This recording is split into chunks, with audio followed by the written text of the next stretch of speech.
Hello everyone and welcome to the Hidden Lives of Writers. I'm Fiona Snyckers and I'm joined by my co-host Gail Schimmel. Hi Fiona, can you believe that we have reached the end of our season?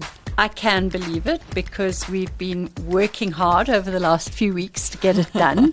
It's the end of season 6. It's the end of our 3rd year of podcasting. Can't believe it. I really cannot believe it. I feel like we're going strong and I'm especially excited for our next season. Me too, on several levels. I think we've got some really exciting guests that we're hoping for. Nobody lined up yet, but we've got a exciting wish list and we've got a bit of an exciting project. Indeed. I wonder if I should go into that because at this point we normally talk about how our writing week has been going.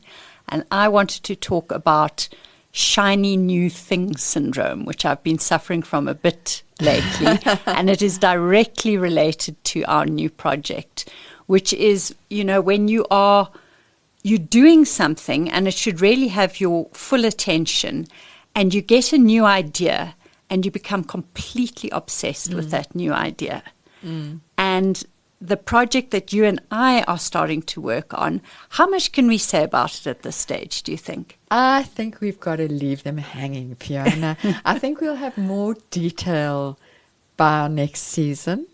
We'll be able to be more realistic. I mean, who knows? Maybe we're going to come on at the beginning of the next season and go, well, that came to nothing. So I don't want to curse us by saying too much, but let's just go watch the space and hope everybody will watch the space. Well, I am certainly watching this space because I've just become fascinated and obsessed and can't think about anything else.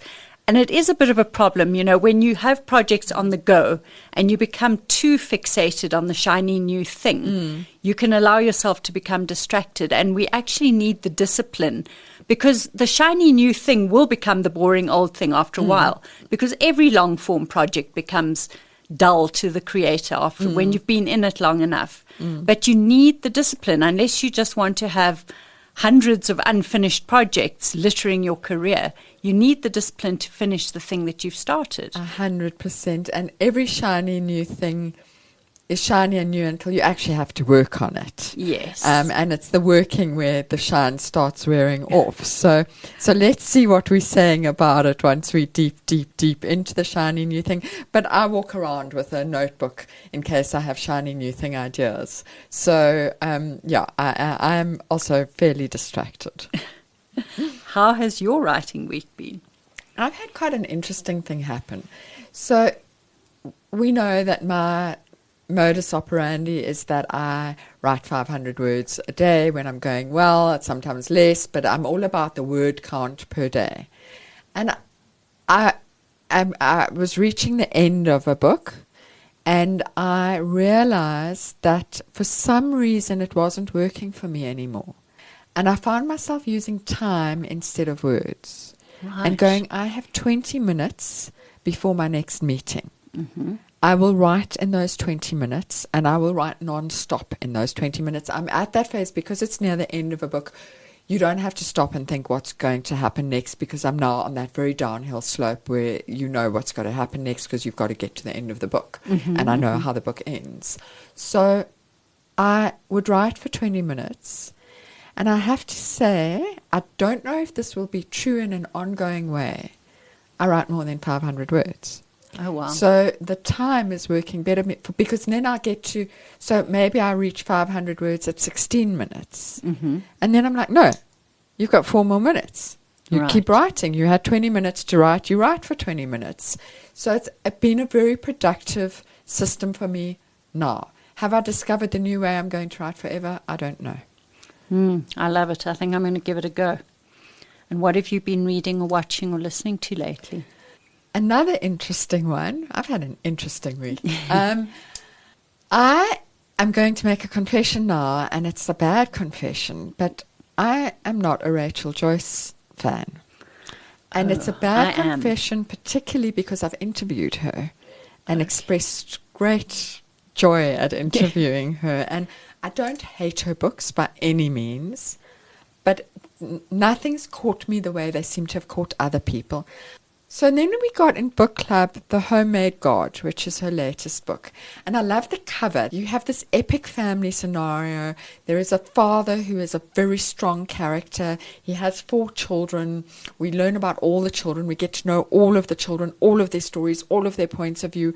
The father has met a new woman, and she is complicated and it's mysterious. There's more mystery in it than there usually is in one of her books. Like, what's going to happen? What happened? The father is a complicated artist. Maybe that was part of it for me, although my father was not a complicated artist, just an artist. But it's very... I was completely gripped and compelled. Interestingly, reading reviews, it seems to be that people who loved The Beetle do not love this book. And people who've loved her other previous books do not love this book. And vice versa. A lot of people who didn't love her previous books have loved this book. It feels like she's written a completely different type of book. I'll be very interested what you think of it. Well, I'm definitely going to read it. It's queued up and ready. I'm so curious. And what have you been reading or listening to or doing while that sits in your queue waiting for you? I have been reading. I've been on a bit of a reading tear. I ripped through Wally Lamb's The River is Waiting. I am currently reading Kazuo Ishiguro's Never Let Me Go, but the book I actually want to talk about is Audition by Katie Kitamura. It's on the shortlist for the Booker Prize. It is a short book divided into 2 parts, and I think you would enjoy it because it's a sliding doors book. Oh. It's 2 possible realities for the same character, and they hinge on a live theatre performance. That something that happens in the live theatre performance seems to spark the possibility of this alternate reality. And to me, the second reality actually felt more real than the first reality. That for me is the real version in inverted commas. But it's so clever. It's so well done. She's an absolutely masterful storyteller.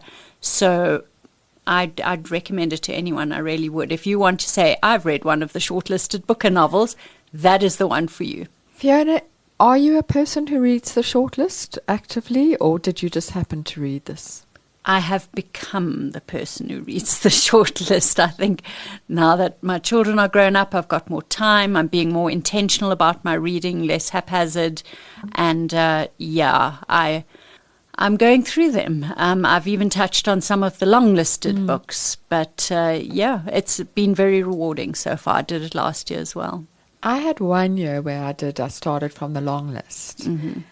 And I found I was so disappointed in the shortlist based on my long list reading. And I hated I hadn't been able to read the winner. And I often find I can't read the winner. Oh, interesting. And so Booker Prize has become for me a bit of a, don't read this book, it's going to be incomprehensible. Right. So I'm interested and I will give this a try. I'm positive that you are going to like that one. So an author who has had a long and distinguished and incredibly interesting career, and whose books you can dip in at random and be sure of being rewarded, is our guest today. Our guest today is Lauri Kubuitsile. Lauri is a Botswana-based author who was born in the United States.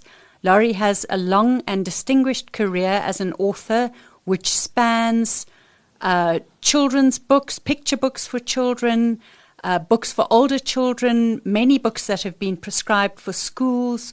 She has written a series of humorous young adult novels, including Signed Hopelessly in Love and Signed The Secret Keeper. She has written a series of detective novellas, and she has written 2 novels for Penguin Random House, which are, I would say, historical literary fiction, including The Scattering and But Deliver Us from Evil. Lauri has won the Golden Baobab Prize twice for children's writing. She's been shortlisted for the Caine Prize, and she won the Best International Fiction Prize at the Sharjah International Book Fair in 2017 for The Scattering. I've only touched on the highlights of Lauri's career, But we are so excited to have her talking to us today from Botswana. Lauri, hi and welcome. Hello, thank you for having me. Lauri, you know what's going to happen next. We are going to ask you, how has your writing week been? You know, you asked me on the exact right week. Good. I've had such a good writing week because I've been working on this manuscript I even checked because I always write I started in a hardcover, so I always write on the cover of the hardcover when I started. And it felt like a long time ago, and I checked. It was September 2024 I started this novel. And I finished it yesterday, the rough draft. Wow. And earlier in the week, I had two kind of new ideas. And one was for the ending. And so the ending has changed and become something I'm very excited about. So today, after we finish here, and next week, I need to go back and kind of sort some of the things in the rough draft. But yeah, it's been a great, great writing week. That's great to hear. And what does that look like for you? Because you are you're a career writer, aren't you? That's how you make your living. You write for a living. So what does that look like in terms of daily process? Yeah, you know, I'm a working class girl. So for me, I work Monday to Friday. I go to my office in the morning. I knock off about 6:30. Before COVID, I think I was more productive. I don't know. Something has happened that my mornings are very full of things. Like so I normally get to my office maybe about, if I'm honest, 11:30. And then I normally knock off about 6. And yeah, the first thing I do is admin things. I usually have a pile of admin. And then, get writing, usually after about 12:30 on what I'm working on. Sometimes if I'm stuck in my manuscript that I like to have a long manuscript going, but then also I'll just if I'm stuck, I'll just maybe check a short story that's not working, maybe do some edits on one of my many unpublished novels. I just like to keep working. I just feel if you call yourself a writer, you should work. And in that day or afternoon of writing, how much do you aim to write? Do you have a word count you work towards, or is it just about sitting down and showing up for that time? What's a successful day for you? It depends where I am on the manuscript, and it depends how I used to be compared to now. I mean, I really am someone who likes to not start something until I've thought about it for a long time. And so when I do a rough draft, I can be very fast. I mean, I don't even like to say the word count because you might think I'm not a serious person, but I mean... Come on, show off, tell us. No, I mean, it used to be easy for me to write 3,000 words when I'm doing a rough draft. I mean, I'm doing it the whole day. It's not like people who have other jobs. And then, I mean, nowadays, I'm happy if I get close to 2,000. And, some days I struggle. Like earlier this week, I had a day of 800 words when I was really, because normally when I sit down, like with this project, I'll go back to what I did yesterday because I do write very fast and it's quite ugly. Even now when I'm done with the rough draft, it will be horrible. I always tell people I like to have a terrible rough draft because I know I won't die. My body will just refuse to die with that thing in existence. So as long as I have an ugly rough draft somewhere in the world, I'm good to go. So, yeah. But, so normally I go back and relook at what I did the day before. And maybe if there was something niggling at my brain that I think earlier has to be fixed, I'll do that. And then I'll start with the new writing for the day. And that ugly rough draft, when you've got it, what kind of a self-editor are you? Do you write multiple drafts, or are you just tweaking and fixing things here and there? It will depend on what the rough draft is. I mean, it's different for every book, I think. It's different for every book because, like this novel, it started out as one thing. Like, I really wanted to write about a woman. I wanted to write about myself, basically, like we always do in every single book we ever write. But I wanted to write about turning 60 and how suddenly, you're just this piece of furniture that nobody is interested in anymore, and how, we want to, that morning of turning 60, and you're just like, okay, just a downhill, you know, rush to the bottom now. So that's what the book was going to be about. And with a funny it's a humorous book. I've always wanted to be a funny writer, and I've sort of failed and got very serious. But yeah, it's a funny novel, and she has funny relatives, children, but then I got an idea because I wanted to set it. Okay, it's set in America. It's actually the first book I've ever written set in America. It's set in where I went to university, which is the University of Wisconsin-Madison, which is a very, very liberal place, which is really very sick at the moment with the situation that's happening in the U.S. And so as I started writing, I thought, oh, my God, it's very hard to write a humorous novel in Trump world. Every day is another horrible piece of horribleness. And so then I decided, no, I'm going to push it to the next election. So it's sort of a futuristic novel. And I'm making a happy ending. Well, it was happy until I have this new ending, which has gone a bit dark. But yeah. So then it became something else. It's quite different now. It's a lot more about some politics and just some crazy ideas. It sounds a lot of fun. Okay, you have started to touch on it. So let's go into the next thing, which is I want to know your superhero origin story, where you come from, how you got to where you are. And I know in your case, this is quite a long, complicated story with various turns in the road. Yeah, I came to Botswana in 1989, and I'm long not American citizen anymore. I haven't been there. And this is why, too, writing this book set in America is sort of a joke because I haven't stepped on that country since 1991. And last time I tried to, they told me they'll never give me a visa. So really? I'm sort of like, but we won't go too much into that political.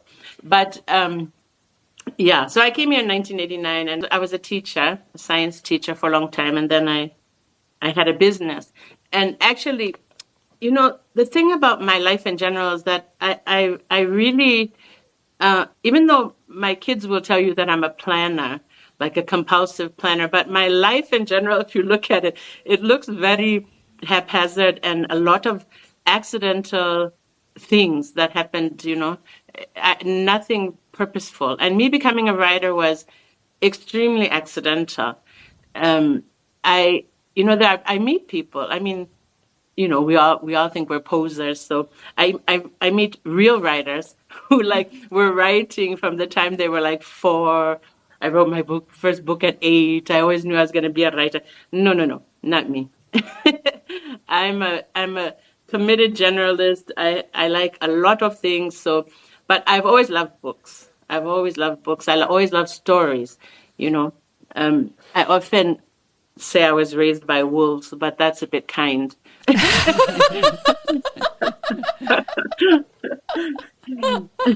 So I was raised in a very complicated household where children were, not that important. So I used to I had books, and this is why I love illustrators so much, because I had books, and I would just look at the writing.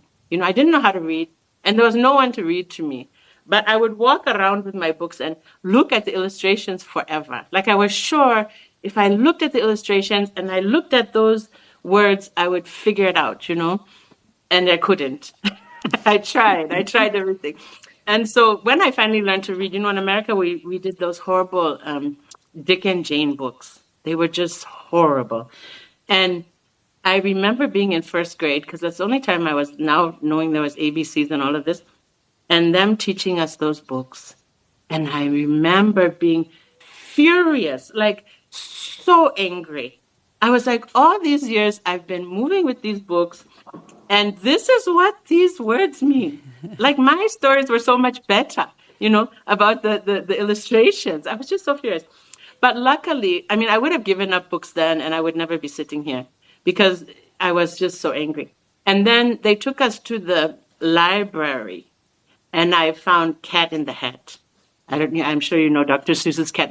And that was it for me.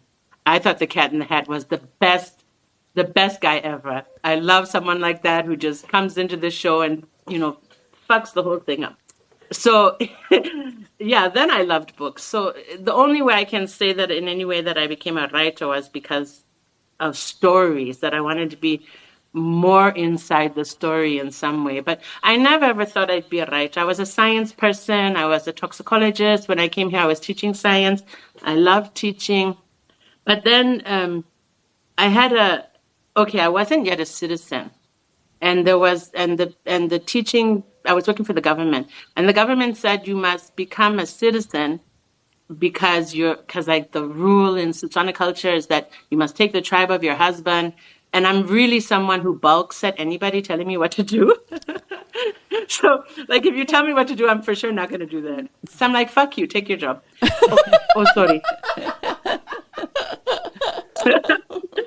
Anyway, so I left, and then I was just at home. I had a computer, and I'm not sure of the year. I'm very bad with years, but the kids were small. They were still not yet in school. And my husband had bought me a computer, and it was uncommon. It must have been like 94 or 95. And then there was a guy in Mahalapi, this very charismatic Zambian guy, 100 feet tall. And he had started like a newspaper, a free advertiser, but he didn't have the right computer. And so he came to me and said, you know what? I heard you have a computer. Can you like do the newspaper with me? And then you can be half owner, And I was like, okay, I'm not doing anything, just sitting at home playing with the kids. And so suddenly, and then he was out because his name was Mac. And Mac was like forever on his next hustle. So like he was done with that hustle, and suddenly I owned a newspaper. And then, so I was writing for the newspaper, and but like, local news, Kotla news, fighting over a donkey, funny stories like that. And then we were changing format. And then because it was tabloid size, we were printing in Haberni. And then I decided, no, I'm tired. I would have to go to Haberni like 3 a.m. and sit the whole day to get on the web, because there was only one web in the whole country and all the newspapers were there. And I was like, so not somebody they cared about. So I'd have to sit there the whole day waiting for my paper to get on the web. And so I said, no, I'm done with this. So we had to shrink it to A3, changing to A4. And so, like so many things in my life, I was very naive. I didn't know anything. And I thought, oh, we'll buy a novel and we'll serialize it in the newspaper so that people will pick up the newspaper. Because there was another A3 folded to A4 newspaper free advertiser in our area. So, of course, I couldn't do that because the business was marginally profitable. I mean, and I realized it's very expensive to do that. So then I just said to myself, okay, I'll write a novel. How hard can it be? And so, and I mean, both of you write genre. So I'm sure when I tell you what I'm going to tell you, you're going to be shocked. I had no plot plan. And it was a murder mystery. No plot plan. And I would be like, because it was bi-weekly, and the deadline was Friday. And then on Thursday, I'd be like, I need 1,000 words. 1,000 words, go. 1,000 words. And I just wrote it like that, if you can even imagine. And I didn't, surprisingly. I mean, this is why a lot of things are just by accident. I don't know. I have very hardworking guardian angels out there. And I didn't write myself into a plot hole or kill my murderer or anything like that. And so, so I got to the end. And then, in fact, that series is the Kate Homolemo series. There's 4 books. So that was the first one. It was called The Fatal Payout. So it finished in the newspaper. And then people kept coming to the office. They'd be like, I missed part 11. And then my manager at Tsapo would print it out and hand them, from the computer. Part 21. And finally Tsapo's like, couldn't we just get this to be a book? Because this is very time consuming and we're tired of this. So I just look at we had yellow pages by that time. I mean, this is the whole thing. I've just been so lucky and everything just happened so accidental. But anyway, I'm going through the yellow pages. I find Macmillan, Botswana.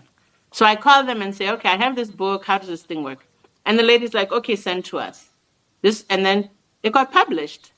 And then, so like in 2005, I got like 290 Pula royalties. I mean, I didn't even know I was going to get money. I didn't even know anything. And then, you must see the contract I signed. It's shocking. Anyway. And then 5 years went by. And then the book got chosen to be a set work in Botswana. And it's still a set work right now as I talk. And it's been like one of the most successful books. So, yeah, that's how I became a writer. And then I just thought, and then, like I said, there were 3 more books in the series. All but one have been published. The other one, the last one, which is my favorite, I've never given it to a publisher. I don't know why. But I really like it. It's like my favorite. It's called Claws of a Killer. It's about a serial killer at the University of Botswana. And yeah, but that's how I started. And then like after a while, I felt like we were moving. My husband was moving to a very rural place. He was going to be the headmaster. So we all decided to move with him. And then I left my business with my manager and I thought, okay, let me just see if I can make a living as a writer. Everything. I mean, I wrote everything. We wrote, Wami Molefe and I wrote 2 television series. I freelanced all over. And I thought, if I can make a living writing, that's a nice job. I can live anywhere. And then I was. And then the goal was to try to make a living writing fiction, which I love most of all. And now I mostly do. So that's it. Is it a long story? That's an amazing story. So, Lauri, if you were talking to a younger writer today who wanted to write books that were going to be prescribed in schools, either in Botswana or South Africa, what advice would you give that person who wants to have that goal? You know what? For this, because I do have books in South African schools also, and I would say, first of all, at least for me, I had no say about it. I mean, I don't know how it's done. It's the publisher. It's what, and I think you should just write the things you want. Like the 2 books I wrote that are in South African schools. They're for grade 7. One is Curse of the Gold Coins. It's with Vivlia. The other one is The Second Worst Thing, which is with OUP. And none of those were written for school. They were written because I wanted to write them. So, and then, somebody would say, like, both in that case, they'd say, Lauri, do you have anything that maybe for this age group? And I'd send, because I always have a lot of things in my computer, unpublished things. And so I'd send, and then they say, okay. And then they submit and it gets taken. So I guess my biggest advice would be, don't write for the school's market. Unless, for example, okay, I'm being a bit of a hypocrite in the sense that, because all of last year, in South Africa, they're doing a new way to teach kids reading, a completely new reading series. And I'd done something like that with Cambridge University Press in UK, like from the early reading. Okay, those books, because I had to get this training, we had some reading experts from London School of Economics who taught us how kids learn to read, how to make illustrations in the early days to support the text. Those books, those ones were written directly for a school's market. But otherwise, no, just write. And then it gets submitted, and you don't even want to know. You don't even want somebody to tell you the kind of ridiculousness that's involved in how they choose.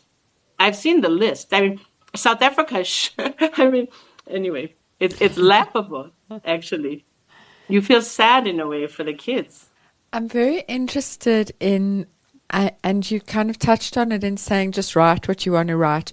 You don't feel in any way you have to write in one genre. You've written different genres, different age groups, and it feels to me from what you're saying like any idea that comes into your head, you're going to entertain it, you're going to give it a try, you're going to write it. Can you talk us through that a bit? Like, how do you decide what you're writing next? When an idea comes, how do you decide which genre it's going to be in? Talk us through a little bit of that, what feels like a very fertile world of Lauri's head of ideas. You know what? The way I do writing, I think, is very wrong. So please, these young writers, don't follow me. Whatever you can do. I've just been extremely lucky, I'll be honest, because I've even had people tell me, you know what, Lauri, you maybe could get an agent if you would decide what you want to write. And the thought of that made me so sad that I was like, I'd rather just stop writing and do other things that I like to do, because I like to be, I don't know, I left home I ran away from home when I was 16. I always tell people I'm still a runaway. And since I was 16, I've just been doing things my own way. And I don't, like I said, I don't like to be somebody saying you must be this kind of, like when I was studying to write this historical fiction, which I really love. And then someone said, if you would specialize in historical fiction, I bet you could find an agent. And then I stopped, it's like, but I want to, yeah. So for me, let me just answer your question instead of veering off as I always do. For me, I'll get an idea and then I think about it. I walk a lot. I swim every day. Those are my good thinking times. And I'll be thinking about it. And if it just leaves my head, then it was not anything. But if it remains in my head, then I'll just think about it. And I used to call it fiction pressure. It has to garner enough fiction pressure. If it has enough fiction pressure, then I must write. And then genre, not much of my business. I think genre is kind of a marketing thing, to be honest. Because even my supposed serious books, there'll be romance inside.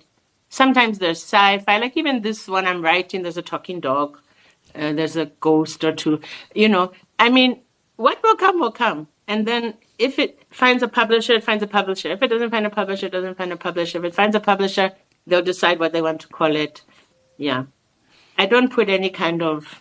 It's just if it's going to go, it's going to go. And if I'm interested, I'm going to write it. I want to talk about the biggest difference between you and me. When I write something and I find someone who wants to publish my thing, I will literally sign any contract they put in front of me. If they want my firstborn child on a plate, I will sign on the dotted line because I am so grateful that someone actually wants to publish my baby that I will do nothing to endanger that. And that makes me very vulnerable. I have signed some stupid contracts in my time. And you, I know, will walk away from anything that does not serve you.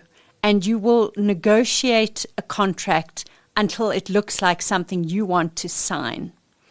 So what I want to know is, have you always been like that? And where does that strength come from? And how can other authors kind of gain that strength and use it to their own advantage? I said, like my first book contract, I just signed it. I mean, most of life, I've really just been quite stupid and naive. And I just learn in the trench. I always learn things the hardest way. Like, I can't just learn things the easy way. I must learn it the hardest way, always. And it sticks, at least. So, but for me, because I think, one, I can't say what's special about me except that I can be quite troublesome. There are editors in South Africa who, like, there was someone I knew, a writer, and she said, one of the ones who edited one of your stories, she has a child at my preschool. And I mentioned your name. And she was like, oh, my God, how are you friends with that horrible woman? So, yeah, I'm not well liked. Let's put it that way.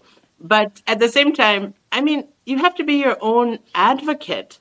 I mean, this is your writing. And one thing I always tell writers for any contract, a short story, anything, any contract that somebody gives you, no matter, is their best case scenario. Always. It's their best case. It's everything that they dream of.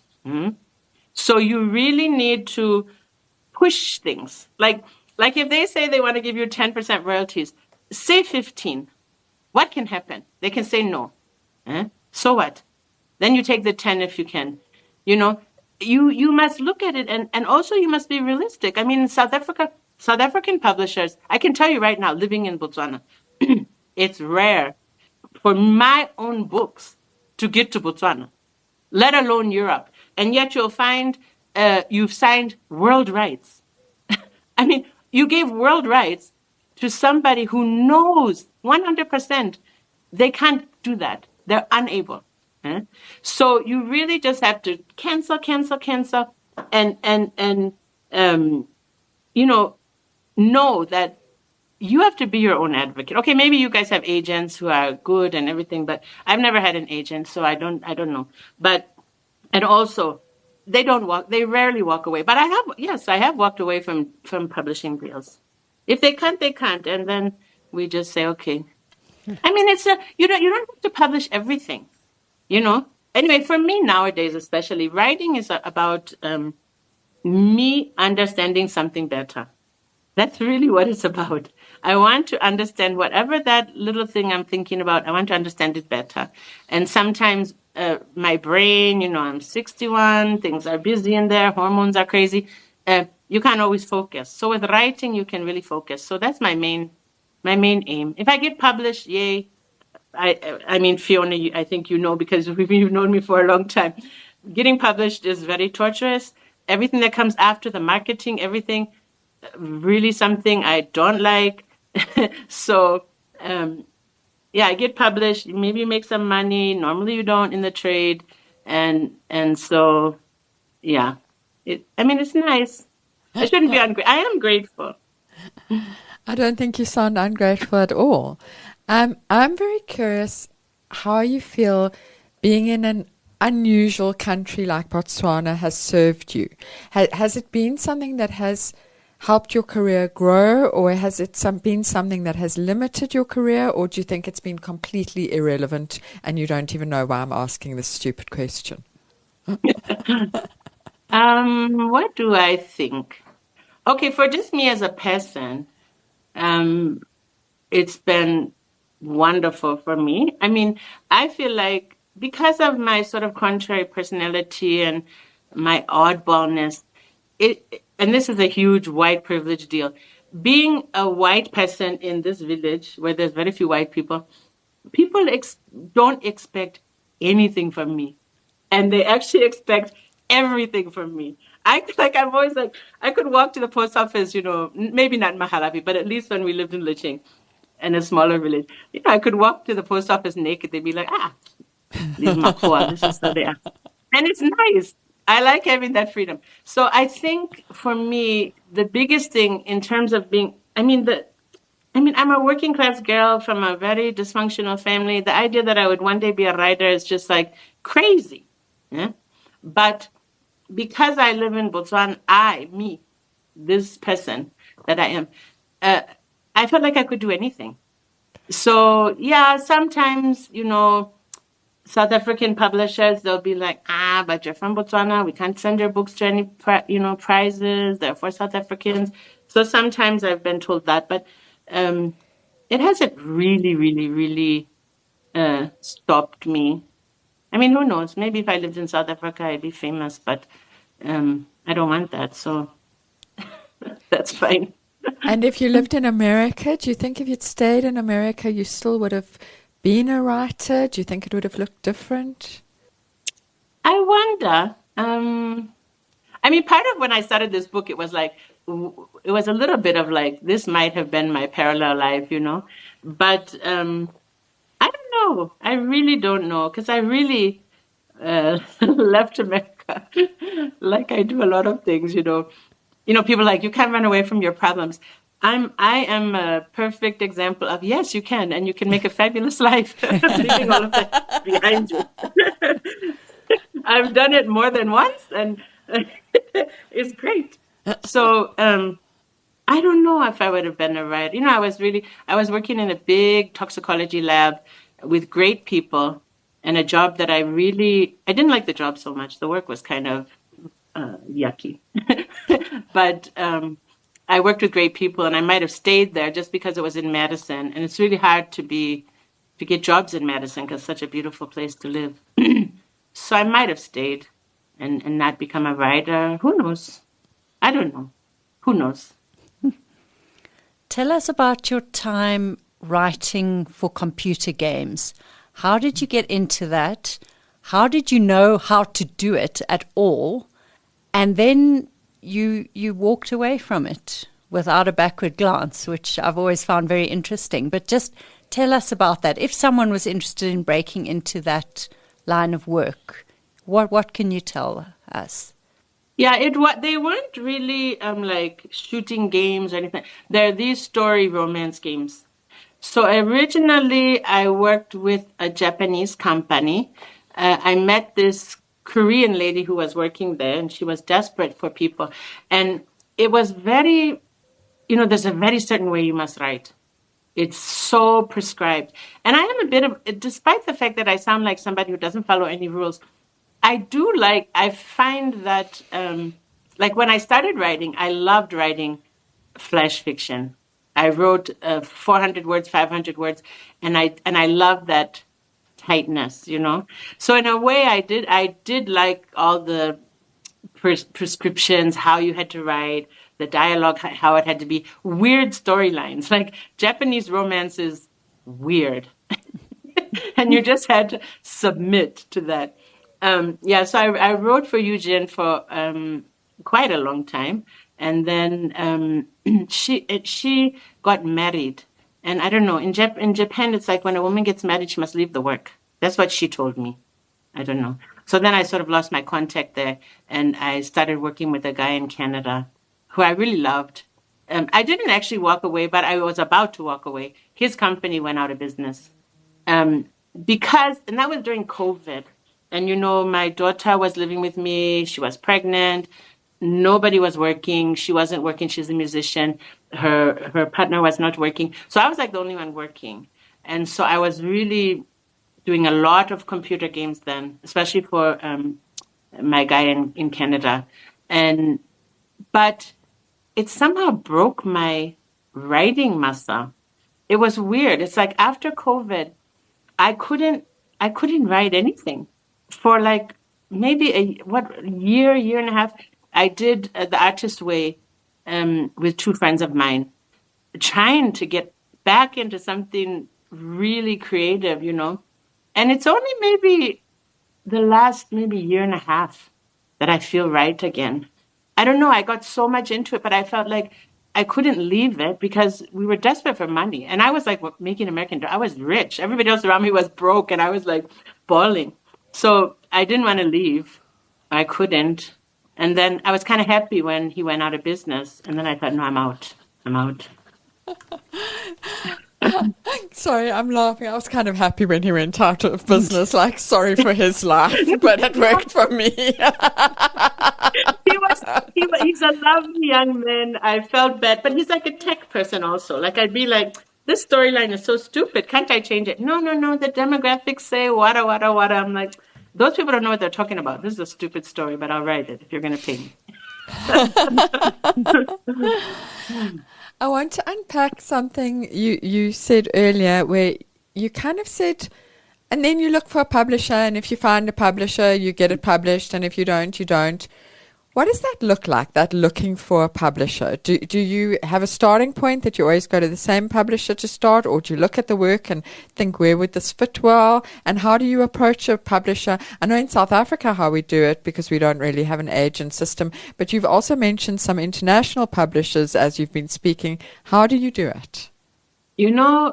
Sometimes I just will Google, or I get markets, these markets come in your email, and if they say they're looking for something, sometimes I'll send something out that's unpublished, because there's a lot of publishers overseas also that don't need agents. Of course, in South Africa, I have a few publishers that like Vivlia. I love Vivlia. So, but it's also just an educational publisher. So I might send them something if I think it might have a use. That Cambridge University Press was funny because there was a man there. I think I might have met him when I was shortlisted for the Kane Prize when I was in London. A lot of things came out of that London trip. I don't remember meeting him, or maybe he saw me, because we did a lot of, talking different places. He might have saw me somewhere.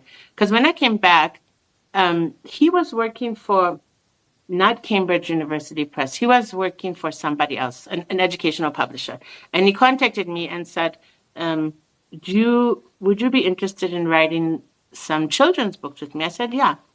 And then we started talking back, and we kind of became friends. Like he had lived in Ghana, and, so he had like African edge to him. And then he was starting a new series, and then he was at that first publisher. I've forgotten the name now. It was one of the big educational publishers in UK. And then he left. And then he went to the second publisher, and they got swallowed by a big publisher. And he left again. And every time when he was leaving, and it was just like over like some years, like 5 years or something. And then he kept telling me, oh, Lauri, don't worry. We're going to do this reading series. It's going to be nice. And I said, yeah, no. He's called Eddie. But not a problem, Eddie. We'll go together wherever we're going. I've never met him in real life, but we're like big buddies. And then he got to Cambridge, and then he started this big readings. It's an international reading series. It's read all over the world. We got a big Chinese deal the other time. And like I always get like, there's a school in Bangladesh. Every year I do a podcast with the kids for one of the books. I have 8 books in that reading series. So yeah, sometimes people just pop up out of nowhere. Like Jersey, this one for DAS. She read The Scattering, and then she contacted Penguin, and Penguin was confused. Furi had left, and they didn't really know me. I really only knew Furi, and then they like gave her the rights, and then she contacted me. And I'm like, no, this is not how it works. I have the rights, and so we had a big like kerfuffle about that. And then I negotiated a much better deal than Penguin was getting for the book, I might mention.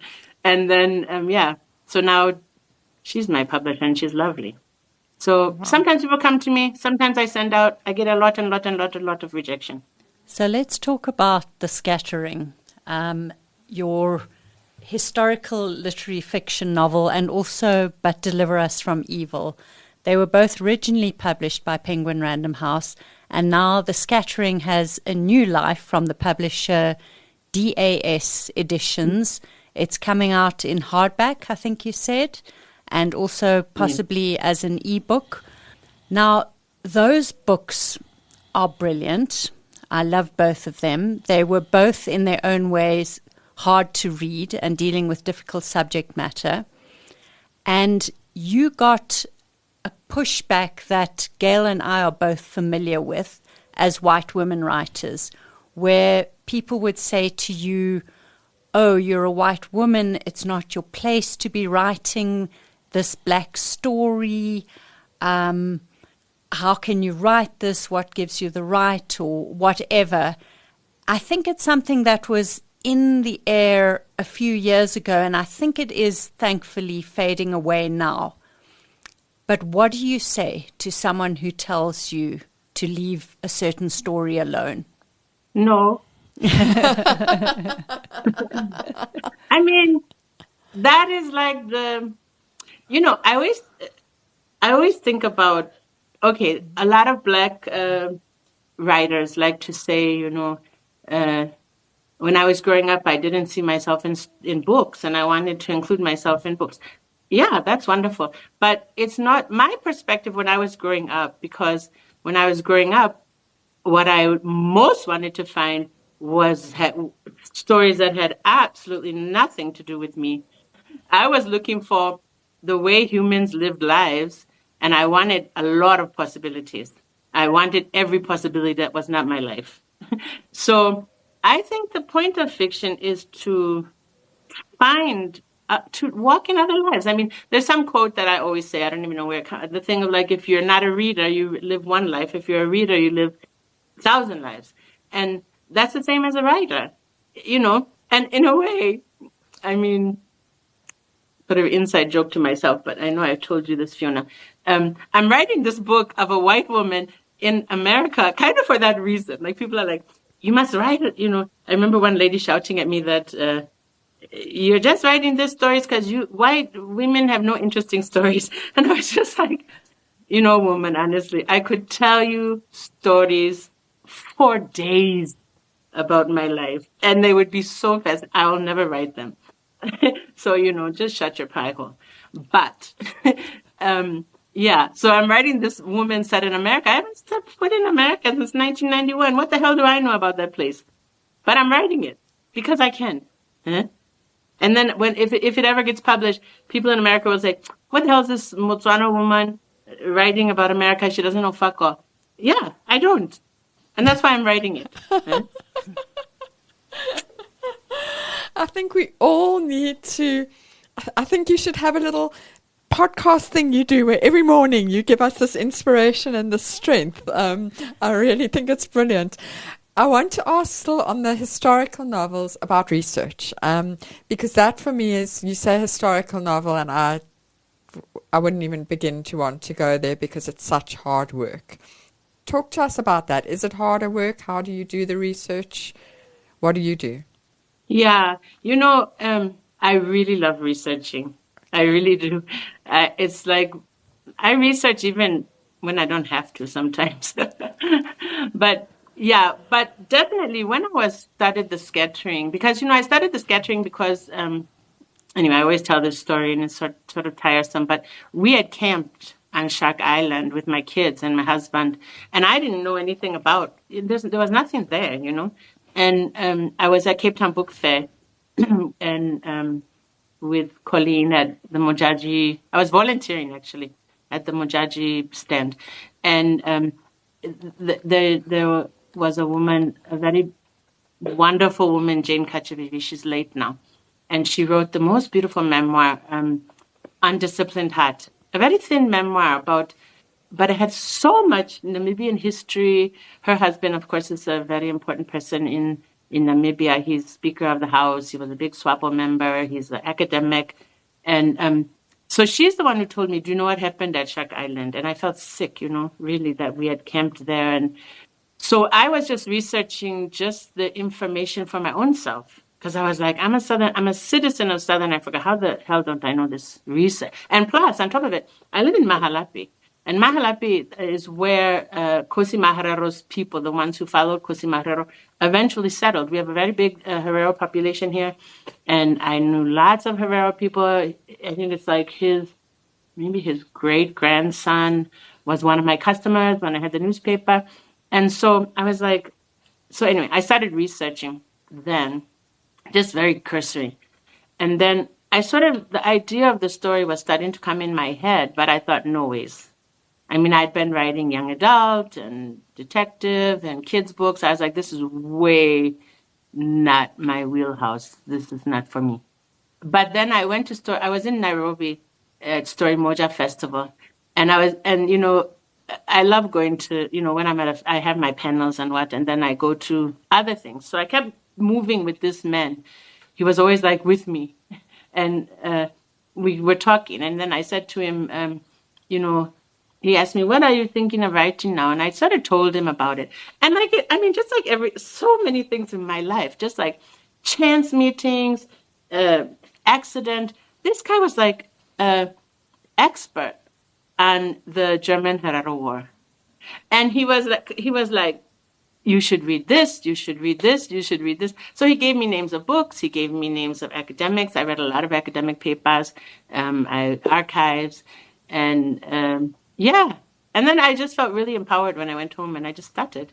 And I've done especially, I have a historical novel that's not published, which is my favorite. It's called Fiat Justitia. And that one, I did a lot of research in the archives in Cape Town. And I'm telling you, anybody who is stuck and doesn't have anything to write about, you must just spend a day in the archives in Cape Town. I mean, I was reading the report of the court case that the book covered, one of the court cases and there were the witness statement, it was just, I mean, you really just get a million ideas. Even I was reading other things, because I like veering off. I remember reading one with some Irishmen was sent to prison for stealing a coat because it was so cold and he had no coat in South Africa. I mean, I thought, this Irishman, what is he doing here? I mean, immediately as a writer, you're like, what is he doing there? Why doesn't he have a coat? Why didn't people take mercy on him? You know, I mean, you just sit in there and stories are just piling on your head, you know. I love it. I even thought of doing a master's degree in history. I'm still not. I still haven't stopped thinking about that.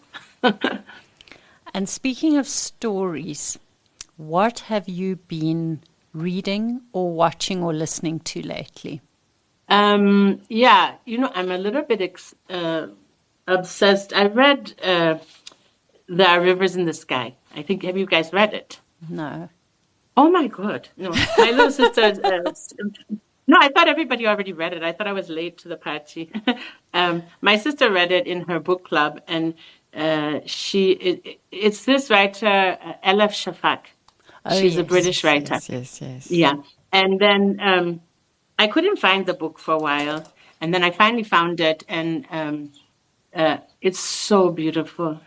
It's so beautiful. And I'm such a fan of like those kind of multiple narratives and also moving back and forth in history and back again.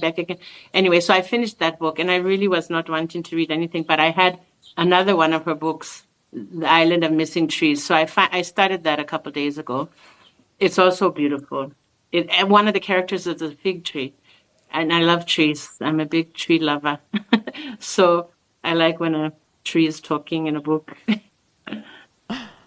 And what can we look forward to next from you? The book that you just finished writing this week, do you think? Will it find a publisher, Fiona? I'm not sure about that. Who knows? I mean, I got an acceptance last. You know, I'm trying to build up a writership, some publishing cred with a pseudonym, Laura Riley, my mother's surname. So this week I had 2 acceptances overseas for an essay and a short story last night. So maybe Lauri Kubuitsile will be gone. We won't see her anymore. Does Lauri Riley write completely different things? I mean, you've opened a whole door here. Do you write completely different things under the new name? Why the choice to use a new name? Tell us about this. She's Laura Riley. No, I don't know. Am I ever writing the same thing? I don't know. I wanted I think, like I said, because of COVID, I got to get a bit broken. And I have sort of a weird thing about surnames, like, especially because my husband and I divorced in 2018, and then he died in 2023. So I feel like somehow my surname, maybe I should give it away now or something. I don't know. And then I feel like, what surname is mine? Like, do I go back to my maiden name? That was not my name. And then I felt like, because my mother was, she was mentally ill. She spent most of her time in mental hospitals. But when she was out, and she wrote a lot of poetry. And I remember when I was coming, I saw her, we got taken away from her when I was 8. Okay, I'm going into much detail, I'm sorry. And I only saw her for one day before I came, the night before I came to Botswana. She was out of the hospital. I went to see her. It turned into a crazy night. Someone nearly got stabbed, let's just put it that way. And then, and the next morning I went on the plane and left. And I never saw her again. She died after that. And I've always felt like, and I remember that day, she said to me, I always wanted to travel. She mostly lived in Baltimore and really had a very difficult life. And I felt like, anyway, I can use her name. And she can maybe live again in some way. I don't know. It's sentimental and it's nonsense, but that's what it is. But it's also lovely and touching and meaningful. I love that. Me too. Well, Lauri, I also want to mention your children's picture book, which is out and available now, called Mr. Fichelstein's Safari Company, illustrated by the great Elizabeth Pullis. Where can people get hold of that in South Africa? Yeah, it should be in exclusive books. We did a couple launches there. We We did a launch at Book Circle Capital. I know it's there in Melville. And yeah, they should be able to find it, I hope. So we want people to look out for the new edition of The Scattering from DAS Editions. We want people to buy your new picture book, Mr. Fichtelstein's Safari Company. We want people to look out for works by Laura Riley. Are they available in ebooks? Nothing yet. I've only had 2 publishing credits, a short story and an essay. And the essay I don't think I'll tell anybody about because it's quite personal. I don't know why it's being published.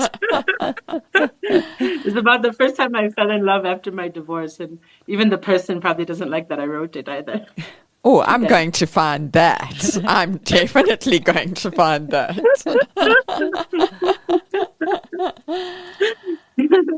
But Lauri, it's been absolutely fantastic to talk to you. Thank you for giving us your time and joining us from Botswana. This has been magnificent. Thank you so much. Yes, thank you so much. It was fun, guys. Thank you. Gail, I've known Lauri for a long time. We are good friends, but this was your first time meeting her. Is she not delightful? She is magnificent. I loved that. I was so energized by her. She is so irreverent and funny, and really one of those interviews where I always expect to enjoy our interviews, but we're just delivered in bucket loads. I enjoyed that so much. Oh, I could not agree more. And what in particular delivered for you? So many things. I've written, I make notes while we're talking, and I've got a long list here. But the thing I have chosen to highlight is I loved what she said. So first of all, I loved generally the idea of the ugly rough draft. Yes. It ties in. I think we talked a lot in this podcast about shitty first drafts, and you have to get something on the page before you can fix it, and those sort of things. But I love, she said she knows she won't die while she's got an ugly rough draft, and so she's quite confident she's not going to die as long as there's an ugly rough draft around. And I kind of loved that idea of only wanting people to see your writing when it's good and then being motivated. I think that's it. Underneath that is, and it's something that came through in everything she said, the life purpose in writing and the joy of writing and the being driven by your writing and the idea of writing actually being the thing keeping you alive and keeping you well and keeping you interested. Because while she didn't say it as such, that's the underlying thing. I won't die because I'm busy on something. Yes. And I sort of flipped it on its head, and I also understood it as it won't kill me to write an ugly first draft, because there are some people who are so mired in perfectionism that they feel as though they will literally die if they put something imperfect on the page, and they have to keep working and working at it until it feels perfect. And that is a form of paralysis in itself. And for Lauri, having that ugly first draft is animating. That's what gives her life. And she knows she's not going to die as long as she's got that to work on. And she's going to fix it. And she, I do think that there was a vibrancy to her talking about writing that I found very, very inspiring. I needed it today. 100%. And you and I have been talking recently about where ideas come from. Where do they spawn from? Where do they come from? And one idea that I had not heard before is to go into, in this case, the Cape archives and just read letters, diary entries, manuscripts, whatever is lying around there, and how you just disappear under a pile of stories and story ideas. She mentioned an Irish guy who'd been put in prison for stealing a coat because he was so cold. And her brain just started thinking, who is he? Where did he come from? Where did he go to? Why was he in the Cape? It can be an incredibly fertile ground for story ideas. I seem to think that one of our other historical novelists has touched on that they said there's so many ideas. I want to say it was Penny Hoare. I may be wrong. Sorry if I'm wrong. But that idea that history does have so many stories, and if you go digging, and you will always have the next idea, because the idea you were working on triggers the next idea, because you will have come up with something in your research. I love the idea of that. I mean, I know I'm never going to do it. I'm never going to research something in an archive. That sounds like very hard work, Fiona, but I do love that idea. I love it too. And the thing is that as much as we are getting from this, we know our listeners are getting from it as well. And I think we have listeners who will go to the Cape Archive and start sniffing around there. And we look forward to the books that they come up with. Absolutely. So if you have read Lauri Kubuitsile's books, if you have encountered her writing for children, or her writing that's been prescribed for schools, or her award-winning literary fiction, please get in touch. Let us know. We're on all social media across the board, and we'd love to hear from you. You've been listening to another production from Solid Gold Podcasts.